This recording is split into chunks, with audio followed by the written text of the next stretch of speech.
welcome back to your favorite channel Byju's. My name is Kriti and I'm your chemistry mentor and आज grade 8 students हम क्या cover करने वाले हैं? We will be covering combustion and flame in one go. मतलब mind map देखेंगे, बहुत अच्छा माइंड मैप है combustion and flame का, पूरी समरी हम रिवाइज कर लेंगे. एंड अगर आप तैयार हो इस चैप्टर को मास्टर करने के लिए देन फटाफट से करना क्या है, फटाफट इस सेशन को लाइक कर देना है, चैनल को सब्सक्राइब कर देना है, क्योंकि क्रैश कोर्स किसके लिए रखा गया है? आपके लिए रखा गया है ताकि आपके मार्क्स अच्छे आए. यही एम है ना कि we need to get very good marks. तो वो जो आपका एम है वही हमारा एम है. इसके लिए आपके लिए पूरा क्रैश कोर्स का एक सीरीज लॉन्च हुआ है जिसमें बैक टू बैक आपको सारे चैप्टर्स की समरीज और माइंड मैप मिल रहे हैं, followed by some quiz questions as well. So जल्दी से हम सब्सक्राइब कर लेंगे ताकि कोई भी रिवीजन हमारा मिस ना हो. ऑल्सो हमने कंबस्शन एंड फ्लेम का वन शॉर्ट सेशन डिस्कस किया हुआ है पहले. In case you miss this you can always go back and watch the session as well. Now coming to this chapter combustion and flame. इस chapter को ना हमने actually divide किया है 3 पार्ट्स में, कंबस्शन, फ्लेम एंड फ्यूल. अगर आप बिल्कुल रेडी हो ये तीनों सब टॉपिक्स को मास्टर करने के लिए, देन हम जल्दी से सेशन को लाइक कर देंगे, चैट में थम्स अप दे देंगे एंड आई होप सब्सक्राइब तो कर लिया होगा अभी तक, right? Because I am sure you all want to get really good marks. Alright, let's get started. सबसे पहले कंबस्शन एंड फ्लेम में ये जानना जरूरी है कि कंबस्शन होता क्या है. So let's see what exactly is combustion. ये एक ऐसा प्रोसेस है जिसमें जो हमारा सब्सटेंस है वो रिएक्ट कर रहा है ऑक्सीजन के साथ. एक सब्सटेंस है, उसका रिएक्शन हो रहा है किसके साथ? ऑक्सीजन के साथ. एंड वो क्या दे रहा है? हीट प्रोड्यूस हो रही है, लाइट प्रोड्यूस हो रहे हैं, बाकी के ऑफकोर्स प्रोडक्ट्स भी प्रोड्यूस होते हैं. इस प्रोसेस को हम कहते हैं कंबस्शन. तो जो बर्न हो रहा है सब्सटेंस ऑक्सीजन की प्रेजेंस में, that is going to be combustion.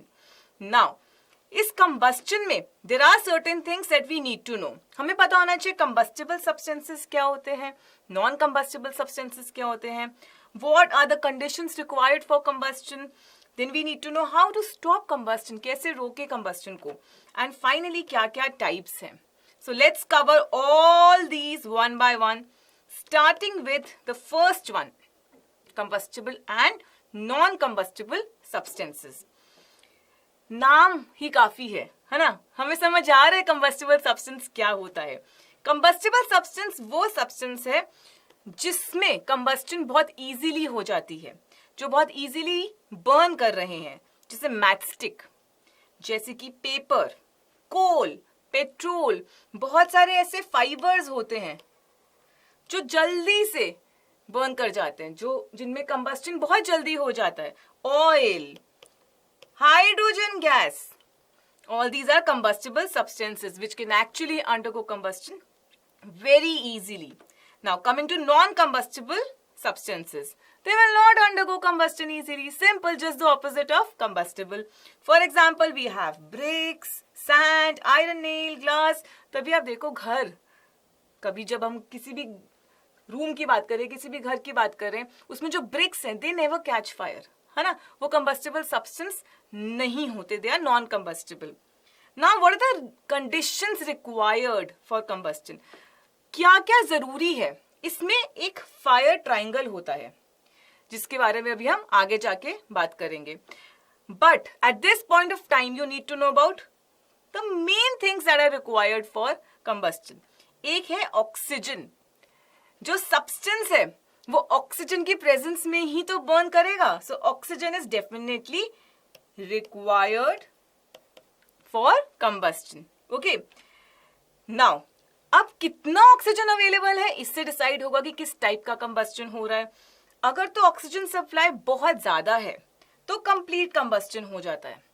Sufficient है या ज्यादा है oxygen supply, then complete combustion would take place. And ये हो रहा है आपका अनलिमिटेड ऑक्सीजन सप्लाई में या एक्सेस ऑक्सीजन सप्लाई में. ऐसे में कार्बन डाइऑक्साइड गैस प्रोड्यूस हो जाती है.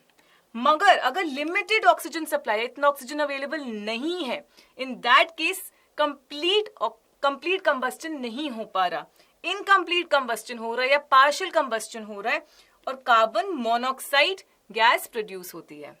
Now pollution of air and water में हमने डिस्कस किया था दोनों ही गैसेस जो हैं पोल्यूटेंट्स है, एयर पोल्यूटेंट्स है, एयर के लिए हार्मफुल है, राइट तो ये दोनों ही गैसेस कहीं ना कहीं हार्मफुल है, चाहे हम कंप्लीट कंबस्टन करें चाहे हम इनकम्प्लीट कंबस्टन करें, बट कार्बन मोनोऑक्साइड ज्यादा डेंजरस गैस मानी जाती है, ज्यादा पॉइजनस गैस मानी जाती है. Now coming to ignition temperature, what exactly is ignition temperature? ये मिनिमम टेम्परेचर होता है जिसपे एक सब्सटेंस फायर को कैच कर लेता है, मतलब minimum temperature for a substance to burn. जैसे कि पेपर, अब जैसे ही पेपर का ये 233 डिग्री सेल्सियस का टेम्परेचर रीच होगा, इट कैन कैच फायर. ठीक है, would 310 degree Celsius, petrol 220 degree Celsius, candle wax 300 degree Celsius. In fact हमारे पास एक ऐसा भी सब्सटेंस, एक ऐसा भी एग्जाम्पल आएगा आगे जाके, फॉस्फोरस का, जिसका सिंबल होता है P. Now phosphorus ignites at around 30 degree Celsius. कितनी फटाफट कहीं ना कहीं कंबस्टन हो रही है in case of phosphorus. So ignition temperature क्या होता है? Minimum temperature that is required for a substance to burn. Moving on to inflammable substances. Now अभी जो हम बात कर रहे हैं इग्निशन टेम्परेचर का, इसी से लिंक है इनफ्लेमेबल सब्सटेंसेस का. वो सब्सटेंस जिनका इग्निशन टेम्परेचर बहुत लो होता है, वो फटाफट फायर कैच कर लेते हैं, तो उन्हें हम इनफ्लेमेबल सब्सटेंस कहते हैं. जैसे कि पेट्रोल, एलपीजी, हाइड्रोजन, ये तीनों के तीनों केसेस में क्या हो रहा है, इन तीनों केसेस में जो इग्निशन टेम्परेचर है वो बहुत कम है and the substance is catching fire very easily. So these are the examples of inflammable substances. All right, next, let's talk about what do we require for combustion. I told you I'm going to come back to that fire triangle. यही है fire triangle. ठीक है, ये fire triangle है जिसमें हमें क्या क्या चाहिए? हमें एयर या ऑक्सीजन चाहिए, है ना. ऑक्सीजन होगी तभी कंबस्टन हो पाएगा. हमें हीट चाहिए, हमें मतलब मिनिमम टेम्परेचर चाहिए, इग्निशन टेम्परेचर चाहिए for a substance to burn. And of course we need fuel, it's the substance that's burning. We require these three things. तो हमें ऑक्सीजन चाहिए, हमें हीट चाहिए और हमें फ्यूल चाहिए. सो this is the fire triangle. अगर ये तीनों कंडीशंस पूरी हो रही है देन ऑफ कोर्स फायर होगी. बट अगर हमें फायर को कंट्रोल करना है तो वी कैन रिमूव वन और मोर ऑफ दीज रिक्वायरमेंट्स. इनमें से कुछ भी एक या एक से ज्यादा मिस हो जाएगा, then we can control fire. Let's see how. So, over here we have an example wherein हम fuel का source जो है बंद कर रहे हैं. So when the gas stove is switched off, हम घर पे क्या करते हैं, जब तक हम कुक कर रहे हैं गैस स्टोव ऑन होती है, सप्लाई ऑफ फ्यूल होता रहता है. The moment we are done with cooking, हम उसको ऑफ कर देते हैं, फ्यूल का सप्लाई बंद हो गया and then we can control fire this way. Next, oxygen का सप्लाई बंद कर देते हैं. जैसे ही, this is the most common practice that we've seen around, जैसे ही हम देखते हैं कि कहीं फायर है, हम उन जिसको भी फायर लगी होती है हम उन्हें किस में, ब्लैंकेट में इन अ वे रैप कर देते हैं ताकि ऑक्सीजन का जो सप्लाई है वो कट हो जाए.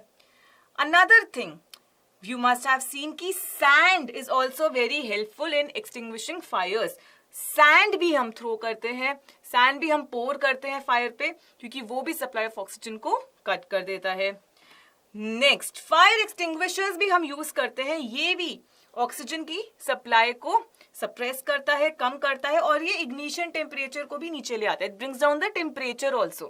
एक्चुअली इग्निशन टेम्परेचर को नहीं, जो टेम्परेचर है, ओवरऑल टेम्परेचर है, उसको नीचे ले आता है इग्निशन टेम्परेचर से.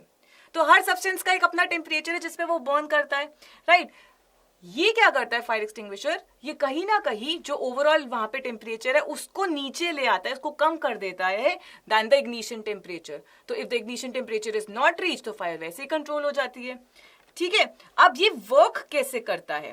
Well, over here we have a soda acid fire extinguisher. We have a soda acid fire extinguisher. Now what happens in this case? See, you can see a bottle. इस bottle में क्या है? Sulphuric acid है. Then there is another container, उसमें क्या है? आपका sodium bicarbonate, which is nothing but baking soda. क्या है ये? This is baking soda. Okay, ये है आपका बेकिंग सोडा. अब ध्यान से देखेंगे क्या हो रहा है. When the knob is struck, ये जो एसिड वाली बॉटल है ये ब्रेक कर जाती है, और ये जो एसिड है ये किसके साथ रिएक्ट कर रहा है? ये रिएक्ट कर रहा है आपका बेकिंग सोडा के साथ, ठीक है। और इससे क्या हो रहा है, कार्बन डाइऑक्साइड गैस रिलीज हो रही है। तो जो ऑक्सीजन का सप्लाई है, ऑक्सीजन का जो सप्लाई है दैट्स गोइंग डाउन। ऑक्सीजन का सप्लाई क्या हो रहा है, कम होता जा रहा है। वही तो करना है, ऑक्सीजन का सप्लाई, हमें ऑक्सीजन को कट ही तो करना है। सो कौन सी गैस की हेल्प से हो रहा है, कार्बन डाइऑक्साइड गैस रिलीज हो रही है, ठीक है। तो this is how this fire extinguisher actually works. Next, you also must have seen that water is being used. It also cools down the combustible substance and brings the temperature below the ignition temperature. Substance का अपना ignition temperature है। अगर आप cool down कर दोगे environment को, आपने वहां पे कूल डाउन कर दिया वाटर की हेल्प से, तो अब उतना हीट ही नहीं है, उतना टेम्परेचर ही नहीं है that the substance burns. Ignition temperature से नीचे हम टेम्परेचर ले आए। So this is another way to control fire. Now ignition temperature, जो लास्ट वाला हमने पॉइंट देखा, वो इन अ वे हीट के रिस्पेक्ट में हम बता रहे हैं कि हीट आप क्या कर सकते हो, आप एनवायरमेंट को कूल डाउन कर सकते हो ताकि जो हीट जितनी रिक्वायर्ड है बर्निंग की उतनी ना हो पाए। तो कुछ भी कर सकते हैं, हम फ्यूल कट डाउन कर सकते हैं, हम ऑक्सीजन सप्लाई कट डाउन कर सकते हैं, या फिर हम हीट को वहां से हटा सकते हैं, सब्सटेंस को किसी वे में कूल डाउन कर सकते हैं ताकि इग्निशन टेम्परेचर से नीचे आ जाए temperature and substance stops burning. Now next is the types of combustion. कैसे कैसे टाइप्स है, rapid, spontaneous and explosion. The first one is rapid combustion. अब रैपिड कंबस्टन में क्या होता है, सब्सटेंस जो हमारा फ्यूल है वो रैपिडली बर्न कर जाएगा और उसको चाहिए होता है एक एक्सटर्नल सोर्स। वो कैसे इग्नाइट होता है कि एक्सटर्नल सोर्स से इग्नाइट होता है। जैसे ही कोई एक्सटर्नल सोर्स ने इग्नाइट किया, फटाफट से रैपिडली वो बर्न करेगा, लाइक मैचस्टिक और एलपीजी बर्नर। नेक्स्ट होता है स्पॉन्टेनियस। अब स्पॉन्टेनियस में क्या होता है, ये भी इमीडिएटली बर्न करते हैं बट इन्हें कोई एक्सटर्नल सोर्स नहीं चाहिए होता। They do not require any external source. जैसे कि फॉस्फोरस, फॉस्फोरस का इग्निशन टेम्परेचर खुद ही इतना कम है कि without any external source also it can catch fire. Similarly coal dust, mines में जो आप कोल डस्ट देखते हो कई बार, it also catches fire without any external source. तो ये हो गया spontaneous combustion. Now coming to explosion. Explosion में क्या होता है, ये रिएक्शन हमने देखे हैं फायर क्रैकर्स के, सडन रिएक्शन होता है, बहुत ज्यादा हीट, लाइट, एनर्जी रिलीज होती है, साउंड रिलीज होता है, बहुत ज्यादा गैसेस भी रिलीज होती हैं। ये रिएक्शन, ये टाइप ऑफ कंबस्टन रिएक्शन को हम कहते हैं एक्सप्लोजन हो गया, ठीक है। It's an explosion. All right, with this we know everything about combustion and now it's time to get started with flame. अब फ्लेम की बात करते हैं। हम जब फायर की बात करते हैं, इट कैन बर्न विद और विदाउट अ फ्लेम। हो सकता है कि वो फायर में आपको फ्लेम दिखे, जैसे कि कैंडल के केस में दिख रहा है, बट हो सकता है ना दिखे, जैसे अंगीठी के केस में नहीं दिखता, इट्स जस्ट ग्लोइंग, ठीक है। अब ये कैसे हम डिसाइड करेंगे कि फायर होगी, फायर में फ्लेम होगी कि नहीं होगी। सो फ्लेम डिसाइड करने का इजी वे आउट, जो सब्सटेंस वेपराइज करते हैं, जो वेपर फॉर्म में जा पाते हैं, वो प्रोड्यूस करेंगे flame, like wax and kerosene. But जो सब्सटेंस वेपराइज नहीं कर पा रहे, वेपर फॉर्म में नहीं जा पा रहे इजीली, वो फ्लेम प्रोड्यूस नहीं करेंगे, जैसे कि charcoal. So it's just glowing red, it's not showing any flame. Okay, so this is how we can decide whether a substance will have, will burn with a flame or without a flame.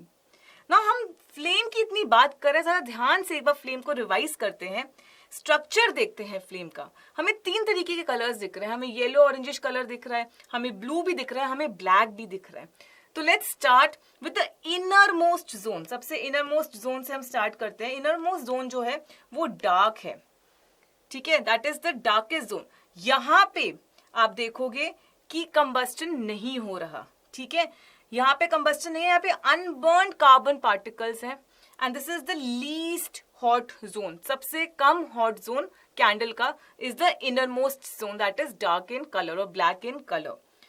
थोड़ा सा और ऊपर जाते हैं, देखते हैं कि middle में क्या है। मिडिल जोन जो आपको येलो ऑरेंजिश कलर का दिखता है, that is the luminous zone. Okay, यहां पे पार्शियल कंबस्टन होती है, मतलब कंबस्टन हो रही है बट कंप्लीटली नहीं हो रही, इनकम्प्लीट कंबस्टन हो रही है, इसीलिए ये मॉडरेटली हॉट होता है। It's hotter then the inner zone but it's not very hot, it's moderately hot, क्योंकि यहाँ पे बर्निंग कंप्लीट नहीं हो रही, कंबस्टन कंप्लीट नहीं हो रहा। फाइनली हम आते हैं आउटर जोन में, जिसको हम नॉन ल्यूमिनस जोन कहते हैं। जो आप देख रहे हो ब्लू कलर का जो जोन होता है, हर कैंडल में ध्यान से देखना, आपको एक ब्लू कलर का जोन दिखेगा। कंप्लीट कंबस्टन हो रहा है वहां पे, complete combustion. Oxygen supply of course outer side पे सफिशिएंट है, कंप्लीट कंबस्टन हो रहा है। That's why this is the hottest zone. तो जो हमारा इनर मोस्ट है, that's the least hot. Moderately hot कौन सा जोन है? The middle one. एंड सबसे ज्यादा हॉट जोन कौन सा है? That's the outer non luminous blue coloured region of the flame. Alright, now coming to fuel. अब जरा फ्यूल की बात करते हैं। फ्यूल क्या है? जो हमें एनर्जी दे। फ्यूल बोलते ही हमारे दिमाग में एनर्जी आ जाती है। The first word that pops in our mind is energy. तो ये सोर्स ऑफ एनर्जी होते हैं, जैसे कि पेट्रोल, केरोसिन, चारकोल, ये सब क्या है? ये सब फ्यूल्स हैं।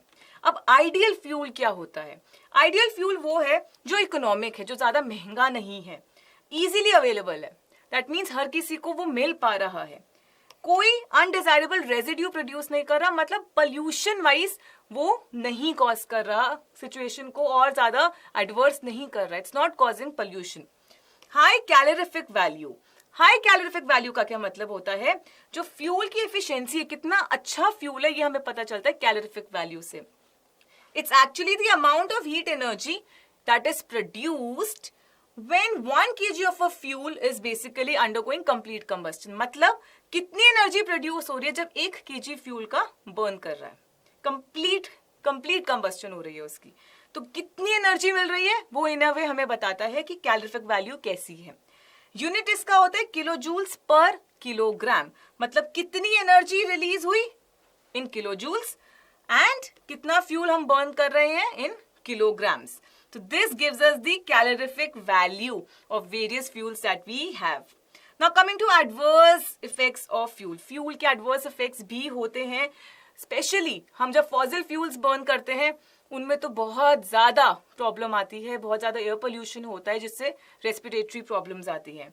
जब हम फ्यूल बर्न करते हैं, अगर हम कंप्लीट कंबस्टन कर रहे हैं तो कार्बन डाइऑक्साइड प्रोड्यूस हो रहा है, इनकम्प्लीट में कार्बन मोनोऑक्साइड प्रोड्यूस हो रहा है। इन एनी केस दोनों हार्मफुल गैसेस हैं। तो जब वुड, कोल, पेट्रोलियम कुछ भी बर्न हो रहा है तो गैसेस, हार्मफुल गैसेस प्रोड्यूस हो रही है जो रेस्पिरेटरी प्रॉब्लम्स कॉज कर सकती हैं। और मान लो कि कंप्लीट कंबस्टन नहीं हो रहा, पार्शियल भी नहीं हो रहा, तो अनबर्न कार्बन पार्टिकल्स रह जाएंगे, सूट रह जाएगा, वो भी in a way respiratory problems create कर सकता है। It can also affect our lungs. Next, global warming. We talked about carbon dioxide, है ना, it's a greenhouse gas. Carbon dioxide greenhouse gas है। वो क्या करता है? वो ग्रीन हाउस इफेक्ट करता है। ग्रीन हाउस इफेक्ट से और ज्यादा हीट ट्रैप हो जाती है, जिसकी वजह से ग्लोबल वार्मिंग हो रही है। अर्थ का जो एवरेज टेम्परेचर है बढ़ता जा रहा है। So global warming is also being caused, and we have so many other gases other than CO2 also which are being released, due to which we are facing so many problems. जो greenhouse gases हैं वो कहीं ना कहीं fuel के burn करने से भी रिलीज हो रही है। Next we have acid rain. Now we have oxides of sulphur, we have oxides of nitrogen. ये जब जाके बर्न हो रही हैं, ऑक्साइड्स जब हमने बर्न करा, हमने व्हीकल से देखा या हमने इंडस्ट्रीज से देखा, कहीं से भी रिलीज हो रहे, बर्निंग ऑफ फ्यूल से रिलीज हो रही है oxides of sulphur, oxides of nitrogen. जब ये वाटर के साथ कंबाइन हो जाते हैं, वाटर वेपर के साथ कंबाइन हो जाते हैं, तो ये क्या करते हैं? कॉरेस्पॉन्डिंग एसिड बना देते हैं। ये एसिड रेन के साथ मिक्स होके क्या कर रहा है? एसिड रेन बना रहा है, जो कहीं ना कहीं रेन वाटर को एसिडिक कर रहा है। अब ये जाके वाटर पोल्यूशन भी कॉज करेंगे। They will be causing water pollution. अगर वो वाटर बॉडी से मिक्स हो गए, they will cause soil pollution, minerals को वॉश अवे कर देंगे, मार्बल को इफेक्ट करेंगे। So all these things are there, that is going to be there because of acid rain. तो ये सारे एडवर्स इफेक्ट्स थे किसके? एसिड रेन के। तो कहीं ना कहीं इन फ्यूल्स का एडवर्स इफेक्ट्स है, मतलब हार्मफुल इफेक्ट है हम सब पर। And with this we have come to the end of this crash course session, and yes we've got you covered. बट ऐसे नहीं छोड़ेंगे आपको। अभी तो आपने समझा है पूरा का पूरा चैप्टर, और अब टाइम है आपके पास इस पे क्वेश्चन सॉल्व करने का। So now you will be solving some questions and you will find the Google form which is being given to you in the description box. Description box में जाओ, आपको Google form मिल जाएगा. Solve these questions because these questions are specially being, created and being formed by experts जो actually में survey के बाद जानते हैं कि स्कूल में कितने ऐसे questions जो repeatedly आ रहे हैं. So from your exam point of view, this practice is super duper important. हम कुछ भी पढ़ते हैं उस पे क्वेश्चन सॉल्व करना ही हमारी एक्चुअल प्रिपरेशन है. So go ahead and solve all the questions and do share your results in the comment section right after this session. And अगर अभी तक आपने सेशन को लाइक नहीं किया है तो फटाफट से I want all of you to hit the like button, channel को सब्सक्राइब कर लो, बेल आइकन हिट कर लो ताकि भूलो ना, गलती से भी ना भूलो कोई भी सेशन अटेंड करना, बिकॉज अब एग्जाम्स अराउंड द कॉर्नर. अब हमें बहुत सीरियसली प्रिपेयर करना है and we have to ace the exams. So quickly like करेंगे, सब्सक्राइब करेंगे एंड बेल आइकन हिट करेंगे.